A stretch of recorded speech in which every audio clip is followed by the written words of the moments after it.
In the summer of 1940, the fate of Britain hung on ghostly green blips on a radar screen. In a darkened operations room, Royal Air Force's radar operators tracked dozens of incoming specks on an electronic map of the English Channel.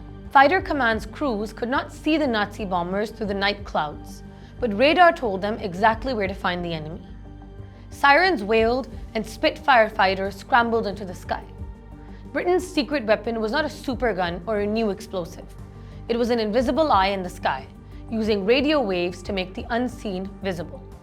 This revolutionary technology, known as radar, would transform warfare forever. Decades before these wartime dramas, a few scientists imagined a way to see the unseen. In 1888, Heinrich Hertz found that invisible radio waves bounced off metal objects like light off a mirror, hinting that one could detect distant things without seeing them.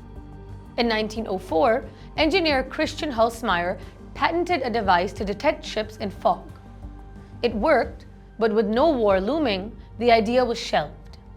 In the 1930s, militaries finally seized on the concept. Around the world, researchers raced to turn radio echoes into a reliable early warning system. The era of radar was about to dawn. If radar was born in the lab, it came of age on the battlefield of World War II.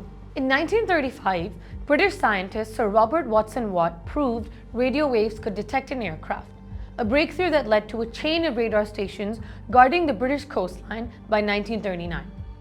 This chain home network gave advance warning of Luftwaffe raids. A British chain home radar tower stands tall on the English coast during World War II, part of the early warning network that helped foil Nazi air raids. During the 1940 Battle of Britain, radar tipped the balance. It brought Fighter Command precious minutes to scramble Spitfires and intercept bombers that pilots couldn't yet see. The Luftwaffe, having no idea how Britain was using this new technology, never concentrated enough attacks on the radar towers.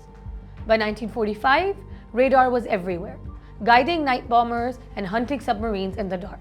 Combat had shifted into an invisible electronic arena, where the side that could see the enemy first held the advantage. An isolated Arctic radar station from the Cold War distant early warning line, built to detect Soviet bombers coming over the polar horizon.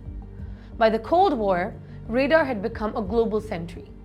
In the 1950s, the US and Canada built a distant early warning line, a chain of dozens of radar stations stretching from Alaska to Greenland, to spot Soviet bombers coming over the pole. Smithsonian Magazine noted it was so bitterly cold at those Arctic stations that workers joked boiling coffee would freeze in midair.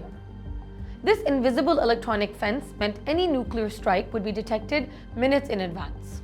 Major battles never happened because radar made surprise attacks much harder. War had become a high-tech waiting game, waged through round-the-clock vigilance over blinking screens. Fast forward to modern warfare. A US F-117 Nighthawk stealth fighter designed to evade radar in flight. By the late 20th century, engineers had developed stealth aircraft designed to slip past radar detection. In 1991's Gulf War, American F-117 Nighthawk jets slid through Iraqi radar coverage as if they were ghosts, proving that an enemy blind to radar is nearly helpless. Radar did not stand still. Today's forces deploy advanced network sensors on the ground, in the air, and even in orbit to peel back those shadows. The cat and mouse game continues, but radar and its offspring have indeed forever changed combat, turning war into a contest of information and perception as much as brute firepower.